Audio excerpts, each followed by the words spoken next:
My peoples, welcome to Rants and Randomness. I'm Luvvie Ajayi, and I'm your side-eye sorceress. From time to time, I like bringing you deep dive interviews with incredible guests. Like, they have to stand by themselves because they're just that good. And on this episode, I am bringing you an interview with Thasunda Brown Duckett. She's CEO of Chase Consumer Banking. Black woman, just dope all around, mother of four, proud wife, proud daughter, and just overall noir pixie dust carrier. So Thasunda joined me to talk about her upbringing, how she became the woman who cared so much about talking about money, especially when it comes to Black women. She tells me about diversifying your life as a portfolio, which was a conversation that changed my life. And she really wants people to show up as exactly who they are. This interview blessed my life. She gave me everything I needed. And Thasunda is just utter dopeness. So I want you to listen to the whole thing. It is a blessing. Let's jump in. All right, Rants fam, join me in welcoming Thasunda Brown Duckett to the show. Thasunda, you are so dope. Thank you. I'm going to share your bio because I need people to see the full dopeness, okay, in print.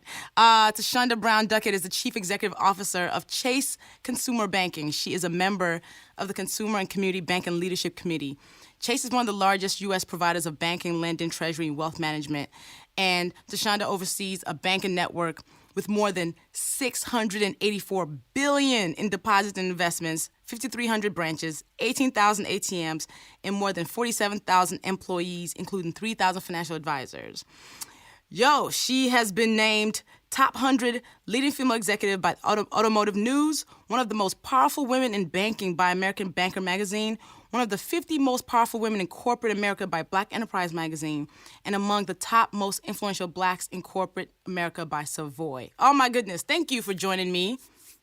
Thank you. So I always start by asking, what did you want to do or be when you were growing up? Well, I guess, being the middle child and the only girl, I'd probably say I first thought I would be a lawyer, given all the debates growing up in my household. But, the truth is I really didn't dream of becoming a CEO. There's a quote from Sheryl Sandberg's book, Lean In. And one of the quotes she says is that if I had mapped my career when I was young, I would have missed my career. And I think for me, it wasn't about really understanding what I would be when I grew up. It just, I think being, the daughter of Rosie and Otis Brown, I knew whatever I was going to be, I had to do it with excellence. I had to make sure I was putting in the work, always had to be humble. So those core values, I think, is what really aided me, not really thinking about I'm going to do this until later on in life. Which is fair. So when you were growing up, were you taught about money from your parents? No, I think the reality is I was able to see firsthand how hard it was to have money or keep money, growing up, which really impacted my life. And so, you see your parents working really hard, but when you're growing up and you know what it's like, when you open up the refrigerator and all you see is baking soda and somehow a meal came about, but you didn't really understand how that would be. Or, you understood, what it was like when your parents would sign us up for different activities, but given that they were raising 3 kids, we would start out with karate lessons and then karate lessons would end. Or we would start with piano lessons and piano lessons would end. And the reality is money was tough. So I think just seeing the struggle, but in a way in which our parents were trying to do the very best that they could, really had an impact, in my life. And I think 2 moments that I carry with me as a leader in banking. One is when we moved from New Jersey to Texas. Okay. My dad relocated with Xerox, and he worked in a warehouse. Back then, you could relocate, at different job levels. You didn't have a reload package, though. You got there how you got there. But we started our life sitting on crates when we moved from New Jersey to Texas with everything that we owned in a car and 3 kids and a mom and a dad. And so starting your life sitting on crates and seeing little by little, adding furniture and little by little, being able to have some of the basics in your home stuck with me. And then secondly, when I graduated from college and learned a lot more about money, realizing that my father worked at Xerox for many years, but only knew about a pension. He had no idea what a 401k was.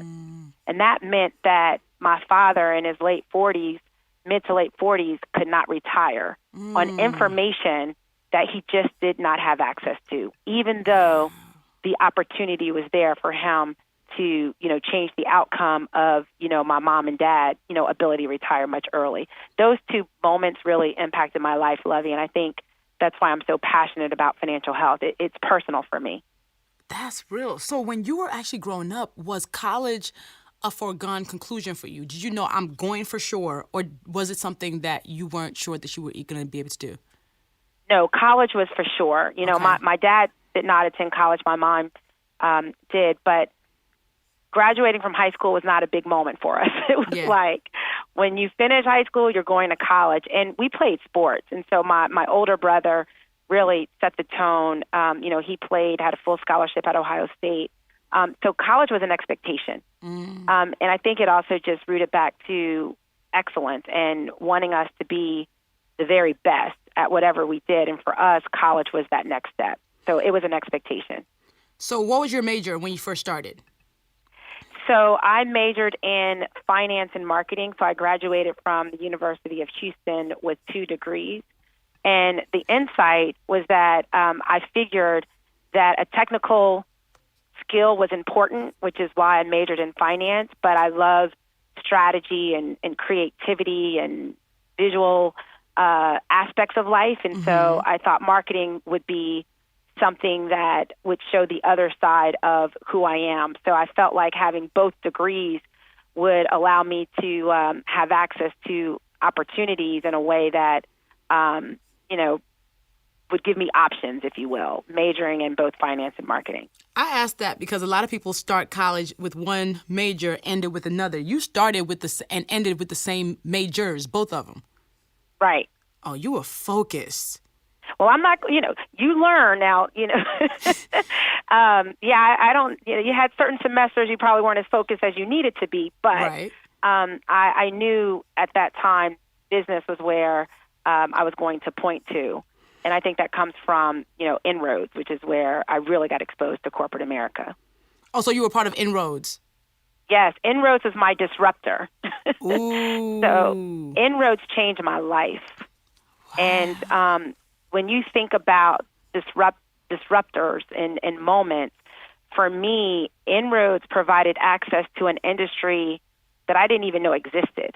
I had no idea that there was this world of banking or, capital markets and all these other terms. I really didn't understand that until Inroads. And had it not have been for Mr. and Miss Patterson, I would have never heard of a program called Inroads. And so what I love about Inroads and how it changed my life is it created an opportunity for me, the art of possibility. And it helped really plant those seeds of confidence when you saw other kids that looked like you that wanted some of the same things. So you didn't feel like you were the only. It was just so much that it gave me. And I think without Inroads, we would not be on this podcast right now, for sure. It's the domino effect of life. It absolutely is a domino effect of life. So you graduated from college with your 2 degrees, which impressive, because did you do this in 4 years? Mm-hmm. Oh, my goodness. You were so focused. So you graduated. What was your first job out of college? So Inroads, my first job was Fannie Mae out of college. And I think what's important here is that when I graduated, I had a couple of job opportunities, and the other jobs actually paid me more. But I chose Fannie Mae because that's what I knew, and that's where I interned. And I figured that I would have a better opportunity to move up and earn more working for a company where I had a base. And I think that's just important because sometimes, you may choose something that may pay a little bit more than something else. Yeah. But I'm so glad that I was like, this may not pay the most, but I think I have a lot more opportunity to grow because I knew a little bit about the company and the culture, and I, knew people that were already there to help guide me. So I think that was important. But Fannie Mae was my very first job. What was your position? I was on rotation. When you move around from different departments was my first experience out of college, which was great because you got exposure to different areas. So how did you move up the ranks? Wow. I would say that for me, it goes back to some of the core qualities that Otis and Rosie Brown taught me. I think I moved up in the ranks. One, clearly you work hard and being open-minded to anything. Nothing was beneath me. If they told me to make copies, I would make copies. I did not feel like, my degrees entitled me to a different level of experience than someone else. Come on. Come on. That's a gem right there. Come exactly. on. That's real talk, right? I think it's important. I think the other step is that I recognized that mentorship was all around me. And some of my first mentors were the secretaries and the administrative assistants that, took me to the side and would tell me certain things or give me input about the company or the culture. And so I think that's just so important because when you're starting out, sometimes, we spend so much time looking up, wanting to meet the boss, and, relationships and advocacy sometimes are the people that are to the left of you, to the right of you, to the people that may be more junior than you. And I think that connecting with that helps shape your personal brand. I think it allows people to advocate on your behalf when you don't even know you need that level of advocacy. And I think it allows people to tell your story, not what you do, but how you do it. And as people understand the how, they understand that, maybe she can do that next job. And you know what, maybe, she'll deliver in the way that she delivered on the prior. I think it's all of that helps shape your growth. And I think lastly, I would say, Luvvie, being comfortable being uncomfortable. Because I definitely had a lot of uncomfortable moments as I, moved up in my career. That piece about your first mentors being the secretaries is really important because people think, I need to go to the CEO. No, the person who controls the CEO is the person who's their admin. Absolutely. Absolutely. And by the way, how you treat people is noticed. So if people are so busy trying to get to me that they're not treating my assistant in the way that is required, that tells me a lot about who they are. Facts. How you show up in all scenarios matters as you think about growing your career, and not just showing up, when you think you're in front of the boss, but how are you showing up when you're treating the admin or the secretary? How are you showing up when you're working, with people that are more junior than you? Yeah. Because people are watching that, and that impacts your brand. Yes. And people know if you can't treat the janitor with respect, then why are you even worried about the CEO? Yeah, and P.S., it was the janitors and the cooks and the secretaries inside corporate America that allowed us to exist. They were the first experience to seeing excellence, and how they kept the buildings clean or how they prepared the meals or how they, provided support for the boss. And so when I think about sitting on the shoulders of giants, it includes secretaries and janitors and the cooks because they were the first to crack those ceilings in corporate America because they were the first that was inside of these four walls. Absolutely. So as your career went on, do you remember any missteps, any mistakes you made? Yeah. Before I give you an example, and I feel strongly that we all are going to have these ups and downs, these missteps. Yeah. But what I know for sure is that it was all those ups and downs and missteps that got me exactly to where I am today, so I wouldn't change any of it. And I think that's just important because we have to give ourselves permission to fall down and to have those missteps and setbacks in order to grow and be unapologetic about your journey. And I think that one of my missteps that I'll share was really rooted in doubt and insecurity. And I remember when I was 6 months pregnant with my second child, with Miles, and it was being 6 months pregnant with my second child when Chase gave me this tremendous opportunity to run a P&L, which was my goal. I want to run something. And instead of leaning into that conversation, that's like the profit and loss. That's correct. Managing the business. Okay. And so this opportunity was for the Northeast, so it was a really big job for me. And instead, my first reaction wasn't, wow, thank you, and I know I worked hard. My first reaction was, I'm pregnant, right? This weight is not from eating bonbons. And he was like, no, I know. And I was like, well, I'm going to be on leave for 3 months because it's a scheduled C-section. He's like, yeah, And it was like I was almost giving him permission to take it back. Mm. And I think in that moment, looking back, I was leaning into my head, my doubt, my fears, then owning the moment and saying, I'm good enough. Yes. And yes, I'm pregnant, but I'm coming back because I'm dope. And this is something that I want to do. And, having a child is not anything to delay my progress or my career. But if I'm honest, I spent more time almost giving him permission to back out. And I think that was a real learning for me as I think about my career and as I think about, the people listening to your podcast, is making sure that we're depositing equity into our confidence, that we're depositing and building equity in our own confidence, because sometimes we're so much in our head that we can walk back an opportunity. That reminds me, I was having a conversation with someone who's in HR, and we were talking about how women, especially Black women, don't negotiate our salaries when we're given these offers. And she was saying one time she actually had a woman who negotiated and then took it back. She was like, Wow. I would love, the salary I'd like is $60,000. And the HR manager was just quiet, said nothing, made no reaction. The person goes, but it's okay. 50 is also fine. Wow. What do you say? Like, what tips do you give people on that type of mentality? Because it's the same thing. We don't give ourselves permission to be dope, and then we'll take it back. Right. Wow. I think the first piece, and I say this a lot, is know that you're enough and know that you are worthy and deserving of all of that. And sometimes in silence or a pause, you stay silent too. Yes. Because our first reaction, especially as we are building our confidence and knowing that we're enough, is doubt.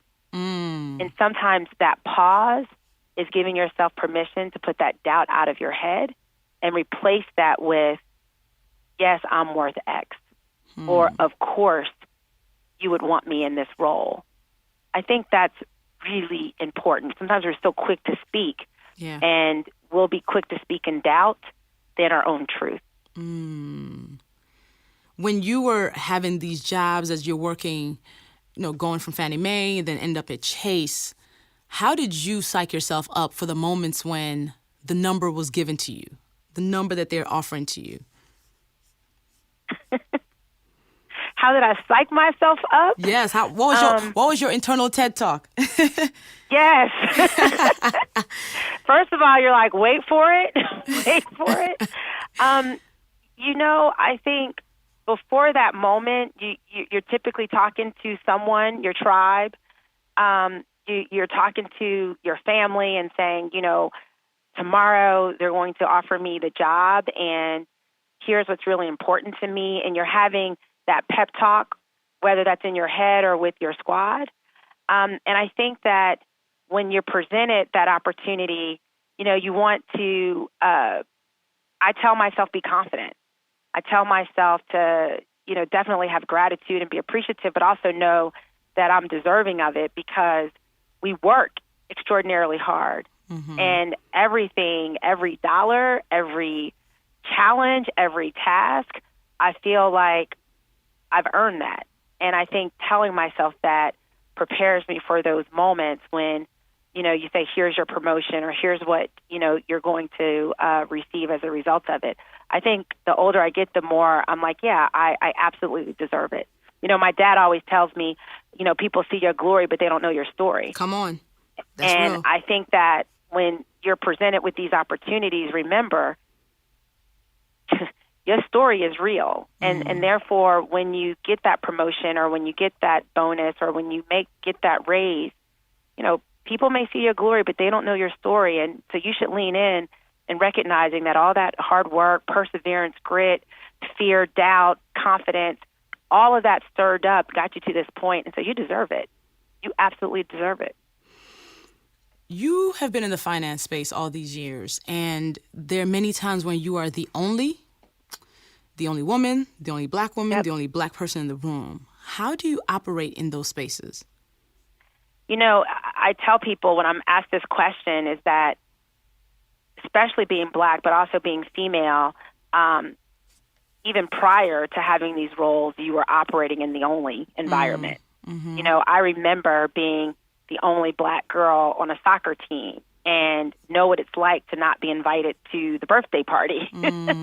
And, you know, my parents then, you know, having my best birthday party, even though we didn't have much.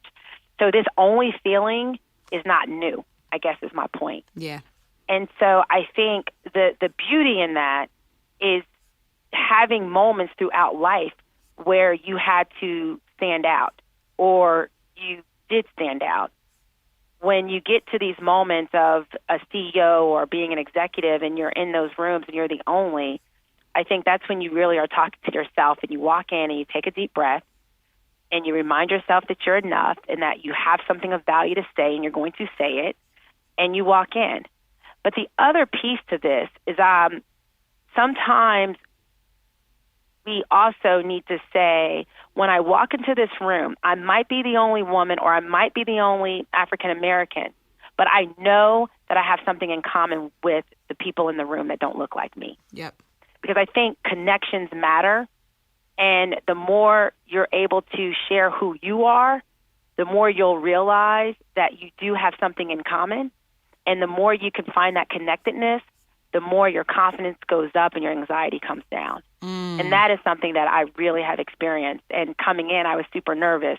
But when I walk out, I end up having lifelong relationships with people that didn't look like me because I understood the power of connection.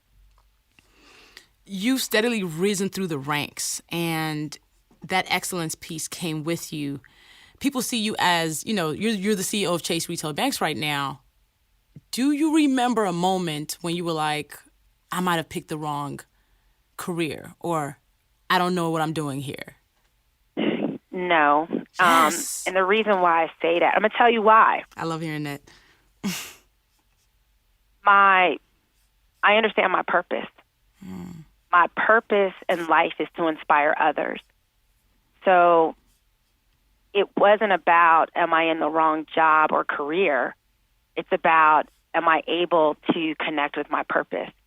Can I use my platform to inspire others? Can I find the passion in what I do? And I think going back to growing up and understanding what it means to not have a lot. And here I am working at what I think is the best financial institution as a CEO. Wow. With the ability to connect with people of all levels and of all backgrounds. I'm living my purpose. And so I think the job doesn't define me. My purpose defines me. I like to tell people I rent my title. I own my character. Oh, girl, come on. You in these gyms. I can't. Okay, continue. But it's real talk, right? Because when you're able to connect with your purpose, I can say, wow, I'm here at this company where it's about helping people make the most of their money so that they can make the most of their lives. Well, I can connect to my purpose to inspire others where they can see this African-American woman who grew up the way I grew up and who's a first in all these environments. I can live my purpose. How dope is that? But I understand that my title is rented. My title belongs to J.P. Morgan Chase. My character is Thasunda Brown Duckett's ownable asset. Come on. And so I would encourage everyone to connect your purpose to your ownable asset. And your title or your job is your platform to facilitate your purpose and to shine through with your character. Ooh, listen, that is a word because a lot of people define themselves by the title that they've rented. That's right. So when they lose the title. And that's their mistake. And that's a mistake. Right. It doesn't define who you are. And I think, again, when I think about my heroes and sheroes and my mentors, it's not about their title. It's about seeing my dad on the grind every day, seeing the sacrifices he made, seeing my mom, teach me so much, when it comes to having gratitude and faith.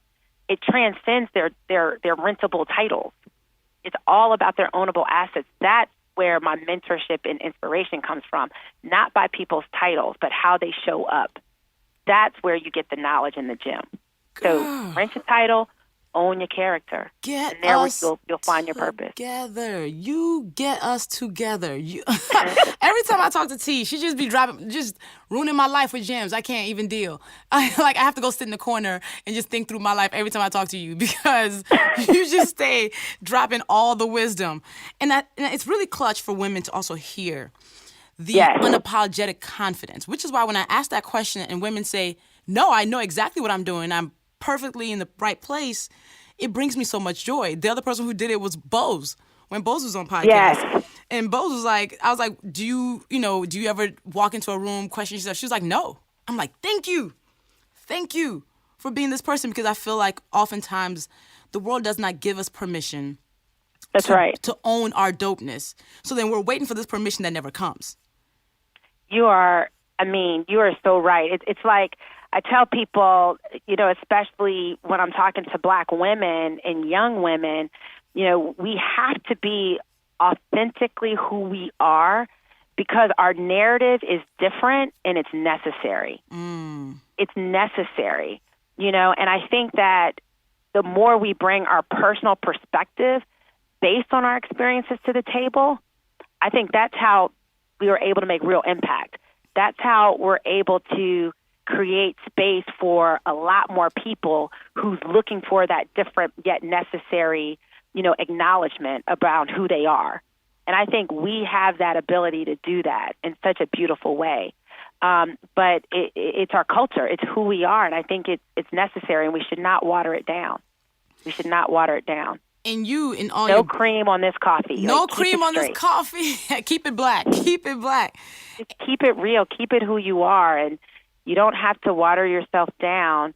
You just have to show up the best version of yourself, of course. But you have to be okay. I tell this story, when I wear braids sometimes. I wear everything, right? Yes. But I remember this Black woman was going to be representing the firm, and she was so excited. And she was out in L.A., and she reached out to me and said, can I get some time with you because I want to talk about how I show up? And so I said, let's do it on telepresence so I could see her. And so she had very, very short hair, right, like yours. And she said, Thasunda, should I put on a wig? Should I, like all these things she was in her head about, because her intent was to represent the firm in the best possible light. Yeah. And so I'm looking at her and I said, how would you wear your hair on a Sunday when you're trying to be your very best? And she said like this. I said, well, then that's how you show up because you look beautiful. Yes. What I didn't know, Luvvie, is months later, I was in L.A. and she came up to me and she said, Thasunda, thank you for telling me and reminding me that I was beautiful in my dopeness. That's my word for her. She said, because what you didn't know is that I was battling cancer. And the fact that you told me that I was enough, that I was beautiful, exactly the way that I looked, you have no idea what that meant. Imagine if I was trying to water down our beauty. Imagine if I was trying to give her a narrow scope of what it means to be beautiful and professional. Wow.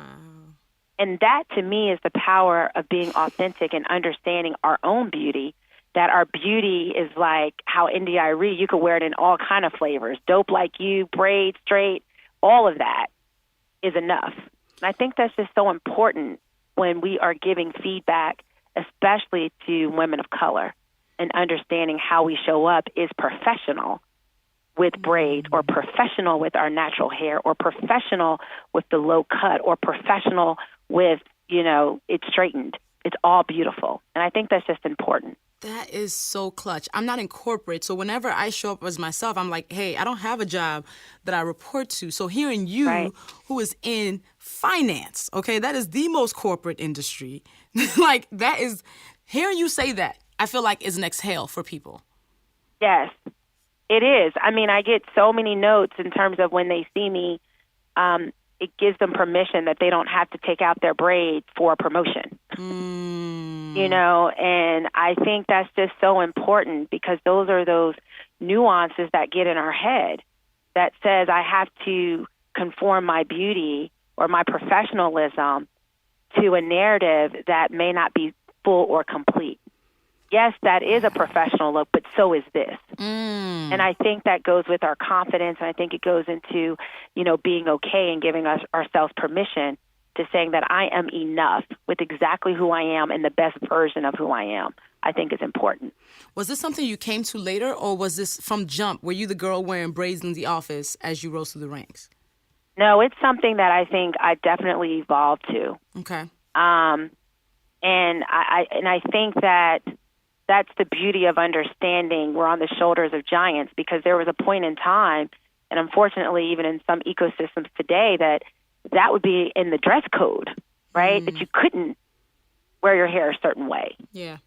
And so I think that over time, and being, 2019, you start evolving and saying, this is beautiful. And I think one of the biggest moments in my life, Luvvie, was having Madison, my daughter. Why is it okay when she's young and I have her hair in beautiful braids and see her beauty, but yet at a certain age, I start telling her that's no longer beautiful or professional? So I think when you see yourself through the eyes of your children or the youth, you realize that same beauty and those same ways in which she could have flexibility with her hair and feel beautiful is the same way that I should show up as her mother. And I think that's just so, that to me was one, I think that really was my growth in having her and seeing her beauty and recognizing that she needs me to show up with that level of diversity in the way that I'm trying to raise her. Right, because a lot of our kids will watch us straighten our hair because it's a special There occasion. It is. Right, and she can see that too. But she will see it in a way that mom just likes to mix it up, not in a way of one is professional and one is not. There's a difference. There's a huge difference. Right. That's real. So what, Madison, thinking about Madison, she's what, 3 now? No, that's Mackenzie. That's Mackenzie. Mackenzie. I have a lot of kids. You got 4. You're a mom of 4. Yes, I'm a mom of 4 from 22 to 3. Okay, ma'am, what? How are you doing that and doing all of this? Prayer. In addition to, to my faith, but I have a great tribe. I mean, Richard. Richard, who's my husband, I could not do what I do without him. I think so many times we can give brothers or men a bad rap, but my husband is holding it down, and he allows me through our partnership to be all of the things that I believe I'm supposed to be as a supporter. So he is a Marine and an engineer, but he's a stay-at-home dad. And so we partner together. But when you have children from the ages of 22 to 3, it definitely takes a village. And he definitely is a king of my village, if you will. King of the village. And you travel. How often are you traveling? A lot. I travel, I don't know, it depends, 40% of the time, I think sounds about right. Oh, my gosh. Whew. Yeah, but what's important as a mom, because sometimes, and I know for moms or anyone that just has a lot of responsibility, and you and I talked about this, you can feel like you're failing. Yeah. Because you're not there 24/7. But what I've also learned is that for me to be the best mom, for me, I love working and I love what I do and I find my passion, and my kids see my light.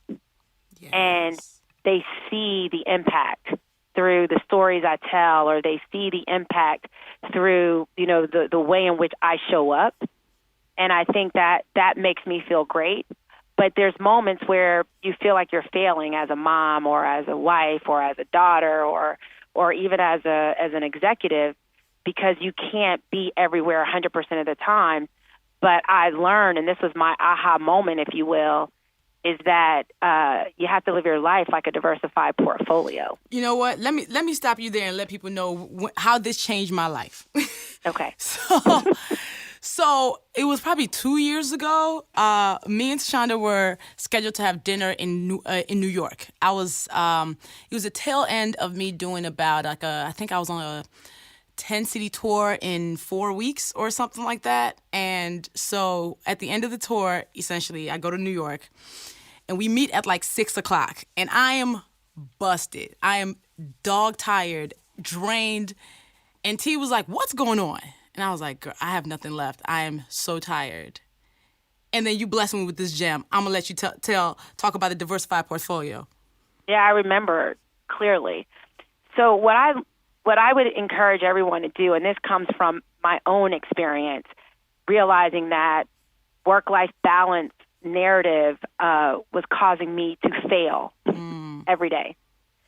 And what I realized is that having a diversified portfolio means writing everything that matters to me. And for me, it's being an executive, it's being a mom, a daughter, a philanthropist, a girlfriend, everything. And you allocate because you only have 100%. And so the beautiful thing about living your life like a diversified portfolio is I recognize that JP Morgan Chase does not have 100% of me. They may have a 30% allocation, but within that 30%, I give 100% of what I have every day at work. Yeah. My children can't have 100% because I'm more than a mom. You know, I'm a wife, I'm an executive, I'm a philanthropist, I'm a daughter. So if you put everything that matters to you in life and you allocate, you give yourself permission, depending on the season, to rebalance. So when my father was diagnosed with cancer, I needed to reallocate my portfolio. Or when work gets busy or your children are a little, missing you, you reallocate.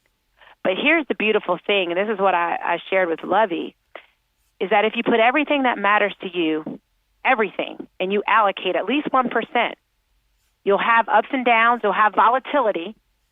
But if you put everything that matters to you and you live your life in a diversified portfolio, over time, you'll outperform this thing called life. Come on. Because I was living all of who I am. And I gave myself permission to rebalance depending on the volatility of what was going on in my life at that time. And that changed my whole mindset, because now I can be 100% of any allocation, which means I'm present in those moments. And that changed my life and my perspective. That conversation changed my life because you asked me, you were like, okay, so you've been doing work. What % of your life currently do you think is revolving around work? And I said, probably about 70. And you were like, that's unbalanced, which means everything else that you have going on, you only have 30% for. So, exactly. And there was so much more that mattered to you than work. There's so much more dopeness to Luvvie. And I think that you were drained. You were over-allocated. Absolutely. Like, honestly, it changed the game for me. That conversation literally changed. I hit you up like a couple of weeks later or even like a couple of months later being like, yep. I'm currently sitting on my couch because I fixed my portfolio. Like, because I realized, and one thing you said was, okay, so if you put your whole portfolio into one thing, what if that thing tanks? You've lost all your assets. Exactly. That's like, exactly right. Oh, snap. Exactly. You have and that's not all of who you are. And so you're absolutely right. It's like, even when I'm telling my girlfriends, when we're going through it with relationships, when they're dating, I'm like, sometimes you got to short the stock. You gotta let it go. Sometimes you just have to let it go and reinvest elsewhere in order to yield a higher return. Come on, man, I'm telling you, it changed my life. That was game-changing. I was like, do you realize how revolutionary that is, that idea to treat your life like you treat your stocks? Exactly. But then the problem is a lot of people don't have stocks. That's exactly right. Yeah. That's exactly right. Which actually brings me to like this thing that Chase is now doing, which is ridiculous. And you have this this personal tie to making sure that Black women soar because we're typically locked out of the rooms where things are happening. We're typically locked out of the information. So we end up getting the short end of the stick simply because we don't know. Talk about currency conversations. I think it's super dope. Oh yeah, I'm all about it, and it's great to be in the role and the position, but also in a culture that will allow purpose and passion and business to meet. And so it's just important to start with some data when you think about the state of Black women, from our dopeness, but also to our opportunity. You know, when you look at Black women, you know, more than 80% of Black mothers are the breadwinners in their household. We know that African American women are one of the most educated with college degrees, but college degrees alone are not wealth generators. Facts. We also know that, and this was in 2016 study, that the average white woman had $43,000 more in retirement savings than the average Black woman. Wow. We also know that the average white woman has nearly 10 times as many non-retirement financial assets, which are like stocks and bonds, than the average Black woman. Wow. And so the point is, the stats say that we are not financially healthy, but yet we are the leaders in our community. We are, you know, working hard, being entrepreneurs, getting degrees or skills, or doing all those things, but we're not building wealth. And so when you think about the opportunity and why I'm so excited about currency conversations, is that in order to change this dialogue, because that's what we do, currency conversations is anchored in sisterhood. And it's anchored in sisterhood around building confidence without judgment. You know, we were at Essence last year, Luvvie, and we talked about keeping it 700. You have to know what good looks like. But we did it as a sisterhood without judgment or shade, but being okay, even understanding what is my credit score and what does good look like. Good looks like 700 plus. And being able to say, well, I'm at 580, no judgment, no shade, but now let's get it together, girlfriend. Yes. So currency conversations is about bringing us together in the way in which we make impact. We do it as a sisterhood. It's about knowledge, because knowledge is power, and it's bringing the knowledge that we have here at JP Morgan Chase or any financial institution, but bringing it in a way that we can understand it, but most importantly, act upon it. And it's the fusion of knowledge and sisterhood, but it's rooted in culture, which is why having the relationship with Essence is so important, because we all know Essence is culture.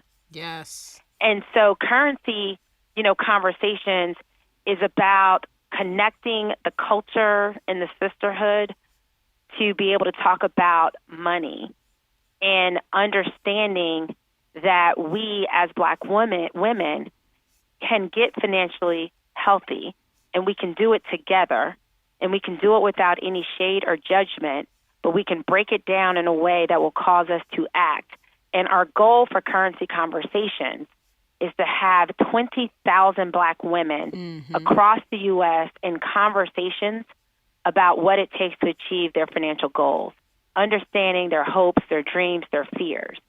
It's about looking beyond the numbers, but authentically connecting with Black women across the country and being able to change the narrative and helping our community get healthier. And I think that, to me, is so important, and it's important to our company, and it's important to the men and women that are working really hard to bring currency conversations to life. Yeah, I mean, when I heard about currency conversations, I was like, I got to be a part of this, because my whole thing is I just don't like the fact that we don't end up doing the things that change our lives just because we don't know we're supposed to be doing it. So I was like, yo, how can I help? How can I let people know it's time for us to have these conversations? So we actually just had one in Atlanta, the first currency conversations there. And women were just like, oh my God, I didn't know about this thing. And these are things that we can start doing today. So I have a group of Exactly. friends who I'm open with about money. Like, we talk to each other about money. So I'm like, what does it look like for other people to have that type of space, which is essentially what Currency Conversations is doing, is trying to create these safe spaces for women. And it's for so Black great to women. have you part of this journey and other Black women that can say, hey, you know what? We're okay talking about our financial health. Yeah. We're okay saying, you know what, girl, money is funny right now. Mm-hmm. And now let's talk about what we can do. You know, so we can pair talking about credit with Sauvignon Blanc. Yes. You know, we can get us together. And so the call to action, and I want everyone, I mean, you have this amazing tribe, Luvvie, that listens to your podcast, but we want everyone to go to currencyconversations.com because that's the first step. Yeah. It's like, go there. And what's great about it, and you're in there as well, what's great about it is it breaks it down. It breaks it down in bite-sized steps. It gives you insight in a practical way, and it really allows us to have accountability because that's the power of sisterhood. Yeah. It's like, if I know, Luvvie, you're saving for, you know, taking another trip around the world, I can say, Luvvie, you sure you want to buy those shoes today? Yeah. Because did you put some dollars aside for your trip you're trying to get to? Mm-hmm. You know, so we need that as a sisterhood because sometimes you need that nudge. And I think the more we are open saying, look, I'm trying to save. I don't have enough money for an emergency. And we know most people struggle. Yeah. But if we can have that accountability in that conversation, then we can start making those baby steps to start making sure that we're saving for something that really matters and change the narrative around how to build wealth, because it's not what you make, it's what you keep. And sometimes we put that off for that next job. Listen. When I get the next job. Listen, we talk about securing the bag. Let's keep the bag once we secure it. Yes. Like that, exactly. That's really what it comes down to. And this pledge Yes. is kind of holding each other accountable as a community of Black women, of sisters, to be like, yo, we're all going to commit to trying to build wealth, not just make money, but build wealth. So that's Exactly. why, 20,000, we want 20,000 Black women to take the pledge on currencyconversations.com to be like, yo, I'm part of this. Currency Conversations. And you don't have to bank at Chase. I don't want people to think that. Yeah. What's great about what we're doing is it starts with the intentionality about helping African Americans, Black women get healthy. Yeah. Which means I don't care where you bank. I hope we earn the right for it to be at Chase. But the number one objective is for you to get going and having conversations, and for us to be able to help facilitate you getting healthy. That's the number one goal. That is clutch. That's clutch. We gotta kind of, these numbers have to change. These numbers have to change. To hear that we essentially are the pillars of the community and still can't maintain our money is just devastating to me. So we gonna get it together. We're gonna get it together in 2019. I have no doubt. Luvvie, we're gonna start seeing people have T-shirts that say hashtag I kept it 700 plus, right? We're going to have people putting, here were their goals in terms of what they were saving for, and they check in the box. Yeah. That they have their rainy day fund. They're checking the box that, they have money for that emergency, or that they now own stock and bonds. And, now they're talking about not just, having the new Apple iPhone, but owning the Apple stock. Come on. That's the conversation that I want us to have around ownership, and I think that's the narrative that I'm confident that we will get to, because that's what we do. We put our mind to it and we make it happen, and we do it as a village. And this sisterhood is strong. Yeah. So I know you're down, and I know if you're down and we're down, we're going to exceed 20,000. It's going to be a movement. Let's do it. It's a movement, not a moment. So there it is. That's it. So as you are, game-changing, world-dominating, being this dope mom, wife, CEO, what are you doing to take care of yourself? My self-care, what's life for me, I have flowers every Friday. I love candles, and I love a glass of wine. Nice. The simple things. Yes. Whether that's just laughter and joy, but that self-care is giving myself time to smell the roses. I think you and I even talked about that. We're on the go so much that just slowing down a little bit and reflecting on gratitude and, how much joy surrounds my life, those flowers and those candles and a glass of wine is my moment to take everything in and to just be like, you good, Thasunda. You going to be okay. That's my self-care moment for me. Not to mention some good girl time, some girlfriend time, which is, I need to allocate a little bit more to that. Mm-hmm. But just spending time with people who care about you, genuinely. Your kids, your family, and your girlfriends. That's self-care to me, surrounding yourself with positive people. Yes, and every Friday, the flowers. I'm a huge candles freak. I love me some scented candles. Like, I have so many in the house right now. It's ridiculous. People are like, are you hoarding candles? I might be. Look, the cabinet that's supposed to keep your toiletries is candles. My husband looking for some soap. He's buying candles. He was like, why? No, you know what? I got C addicted to candles now. So he be lighting 3 candles at the same time. I was like, oh, okay, you doing it like that, huh? Right, exactly. No, exactly. The things that bring you small joy, big joy. So what is the stuff what is your splurge item?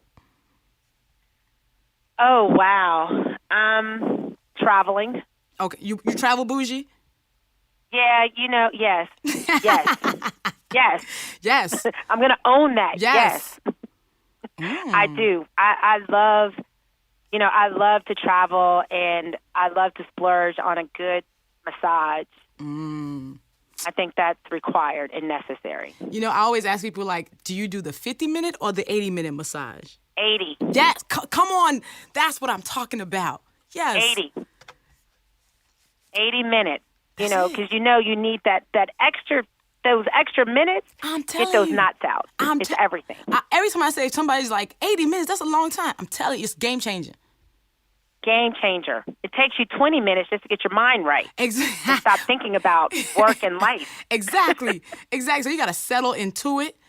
You do. And get ready. See, I'm telling you. See, live your best life. 80-minute massage. Yes. Because you've earned it. People are like, where am I going to get 80 minutes? Find 80 minutes. That goes back to your diversification. Within your portfolio, I hope you're in it. Mm-hmm. And I think that's the other piece, especially for women. We are watering everyone else's flowers and, while we're dying on the vine. And so I think 80 minutes is necessary when you think about how much you're giving of yourself. We have to replenish, and that self-care means slow down and make sure you're taking care of you. And I like to say, there's 3 things in life you should never sacrifice. And, that's your health, your family, and your character. Come on. And notice health is important. Girl, this is a masterclass. I can't even. You just came on the show and just blew us all out the water. I can't even deal. There's too many quotables. Yes. You are amazing. Like there's a reason why you are where you are, and I'm so glad that you exist because there's a little black girl somewhere who was like, I can be exactly who I am. I can wear my braids and my glasses. I can be chocolate, and I can run a major financial company. And you know what? That goes back to purpose. And I think having a platform like your podcast and everything that you do, it allows Thasunda to be seen and heard. And when you think about our story, we are on the shoulders of giants. And there's so much dopeness that we create in so many different areas. And the more that people can see or hear that you too can be a CEO, you too can, be who you are, like you said, in your brown skin and in your braids or however you define your beauty, you can do it. I think those are game changer moments. And I think that our future is bright because we are changing the game. It's not fast enough. There's not enough of me. But I think that, the more that we are telling young girls who they can be, and having this work ethic and all that grit and tenacity, we won't be denied. And I think that, to me, is the opportunity, is for us to be able to see ourselves in so many different ecosystems where there's not enough of us today. And I hope a lot of young girls not want to be Thasunda. I hope they're inspired by Thasunda, but I want them to be who they are because their best shot at being super dope is being them. They can't be a better Thasunda than I am. Correct. But they can be them.